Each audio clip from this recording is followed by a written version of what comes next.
دیوبندی حضرات کہتے ہیں کہ اہل حدیث لوگوں کو دین نہیں بتاتے، اور ہم ہر جگہ پر رک رک کے لوگوں کو تبلیغ کرتے ہیں، تو وہ حق پہ ہونے کا دعویٰ کرتے ہیں، تو ان کے لیے کیا کہیں بتائیے۔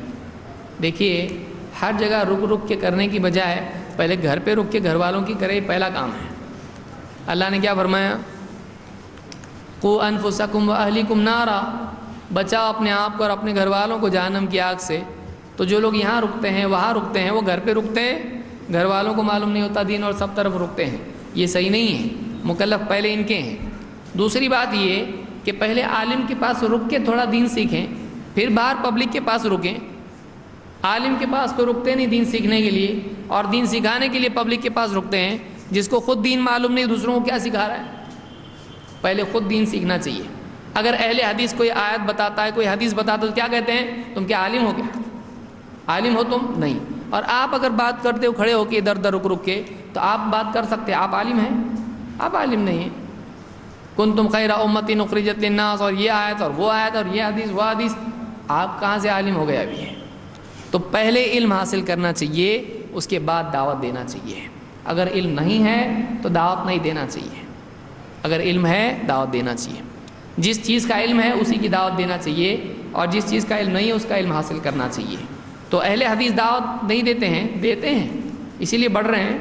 کیسا بڑھ رہے ہیں؟ فرشتے آ کے دعوت دے رہے ہیں، اہل حدیث دعوت دے رہے ہیں، لیکن آپ کے جیسا ادھر رکے ادھر رکے یہاں رکے وہاں رکے نہیں کر رہے ہیں، بلکہ اہل حدیث جہاں ہے وہاں دعوت دے رہے ہیں۔ تو جدھر ایک ہو جاتا ہے ادھر انیک ہو جاتے ہیں۔ ایک بھی اہل حدیث کہیں ہو جائے، وہ واپس تو پارٹی بدلتا نہیں۔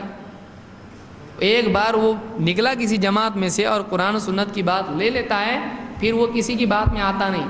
لوگ کیا بولتے ہیں؟ اس کو سمجھانے کو بھی مت جاؤ، کیونکہ جو اس کو سمجھانے جاتا وہ واپس ہی نہیں آتا۔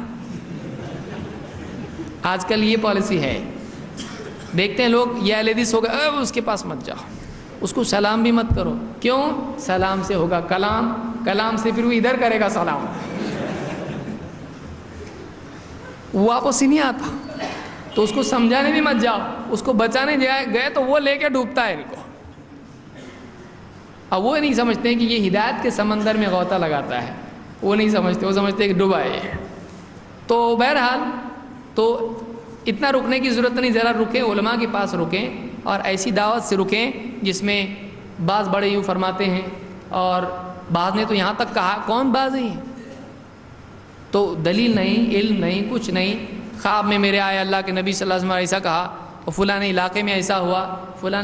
آپ کو قرآن و سنت کی بات چھوڑ کے ادھر اتنی فرصت کہاں سے ملی اتنا سیکھنے کی؟ آپ قرآن و سنت آپ سیکھنے کو ٹائم نہیں آپ کے پاس، یہ عالم علماء کا کام ہے، اور اب فتوے دینا عالم علماء کا نہیں، آپ کا کام ہے۔ یہ ہدایت پر ہے، وہ گمراہ پہ، وہ بھٹک گیا، یہ ہٹک، یہ کیا ہے؟ آپ کے پاس اتنے گمراہی کے فتوے دینے کے لیے آپ کے پاس علم ہے، آپ کے پاس دین کی بات کرنے کے لیے، سننے کے لیے ٹائم نہیں ہے اور علم نہیں ہے۔ اور بحث شروع کریں گے تو کیا کریں گے؟ بہت بحث کریں گے۔ جب گردن پکڑنے کا ٹائم آئے، پکڑ لے اہل حدیث گردن، تو کیا ہوتے ہیں؟ بھائی ہم تو جاہل ہیں، یہ عالم علماء کا کام۔ پہلے بات شروع کیوں کیا؟ پھر جب پٹائی ہونے لگی، جب کچھ بولنے نہیں آ رہا ہے، جواب نہیں بن پڑ رہا ہے، تو اب جا کے جاہل بن گیا۔ تو جاہل پہلے تھا کہ اب بنا؟ کہاں سے کھو گیا تیرا اتنا علم جو شروع میں بات کر رہا تھا؟ تو یہ ساری غلط باتیں ہیں۔ قرآن و سنت کا علم حاصل کریں، دعوت دیں۔ اگر کوئی ایسا کرتا ہے بہت اچھی بات ہے، کریں، کوئی مسئلہ نہیں۔